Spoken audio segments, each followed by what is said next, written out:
Binuntis pala ng Katpre ang asawa ni Douglas. Kaya nagkaroon ng mga itim na pusa. Buti pa ang engkanto, nakabembang na. Ako wala pa din. Kuya JR, nasaan si Inay? Baka nandun na naman siya sa puno. Hinihintag na naman si Itay. Alam mo, Kitty, pakiramdam ko ay nabaliw na si Inay. Hindi na niya tayo naaalagaan at nabibigyan ng atensyon. Sarili na lang natin ang maaasahan natin, Kitty. Magtulungan na lang tayo para mabuhay.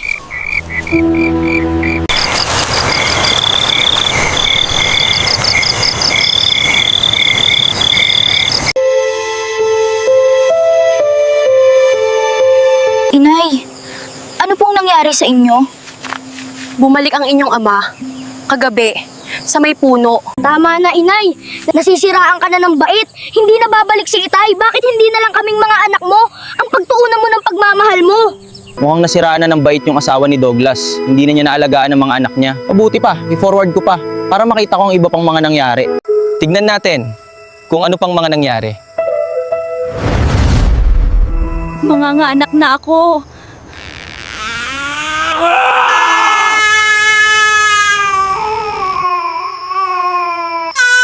Kuya Douglas Jr., paano kaya nabuntis si Inay?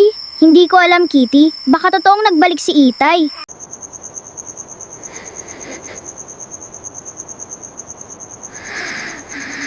Ikaw ang milagrong anak namin ni Douglas. Tatawagin kitang Bernardog. Ngunit itong dalawang kakaibang dambuhalang mga pusa, ay hindi ko lubos na maunawaan marahil may kaugnayan na mga ito sa nilalang sa puno. Hindi ko anak ang dalawang higanting halimaw na ito. Kailangan ko silang ipaanod sa ilog. Douglas Jr., anak! Tulungan mo ang iyong nanay! Inay! Anong klaseng mga halimaw yung mga yan? Yan ba ang mga kapatid namin? Itong itim na pusa ay aking anak. Alagaan niyo siya at mahalin. Siya si Bernardog. Ngunit itong dalawang ito ay mga halimaw. Douglas Jr., anak, ikaw ang pinakaunang pusa sa inyong tatlong magkakapatid. Alagaan mo sila, lalo na si Bernardog. Mangako ka sa akin, anak. Inay, hindi ko maintindihan ano po bang nangyari. Nasaan si Itay? Nagkamali ako mga anak. Hindi ang tatay niyo ang nakita ko sa puno, kundi isang halimaw At kukunin niya ang mga anak niyang halimaw. Mangako ka sa akin na aalagaan mo ang kapatid mong si Bernardog. Mangako ka sa akin na itutuloy mo ang lahi nating mga pusa. Di ko po maintindihan, Inay. Nasaan po ba si Itay? Kinuha ang tatay mo nang nilalang sa puno? Akala ko tatay niyo ang nakita ko, pero halimaw pala. At itong dalawang ito ay anak ng halimaw. Pero Inay, kulay puti ang dalawang ito. Hindi ba dapat sila ang kapatid namin? Bakit yung itim ang sinasabi mong kapatid namin? Anak, magkaiba lang kayo ng kulay ng balahibo pero sa loob ay parehas kayong pusa kaya magkapatid kayo. Ngunit itong dalawang ito ay mga halimaw. Anong nangyayari, Inay? Tumakbo ka na, anak! Inay!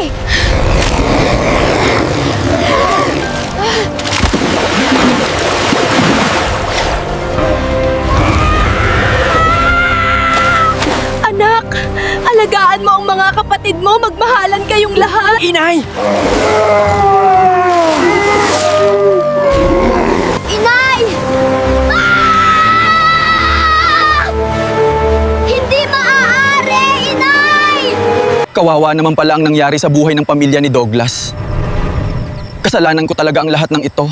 Kung bakit nagulo ang mundong ito, dapat talaga natulog na lang ako sa bahay at di na ako nakipag-inuman sa mga chicks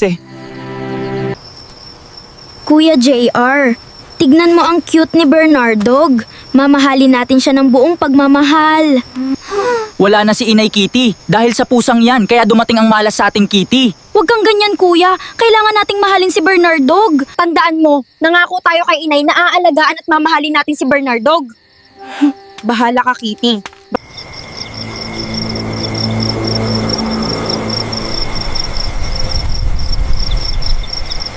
Bernardog, anak.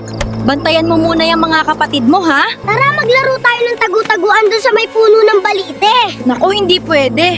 Bili ni Inay na wag tayong maglalaro sa may puno. Takot ka bang makuha ng puno, kuya? Hoy, hindi ako takot, no?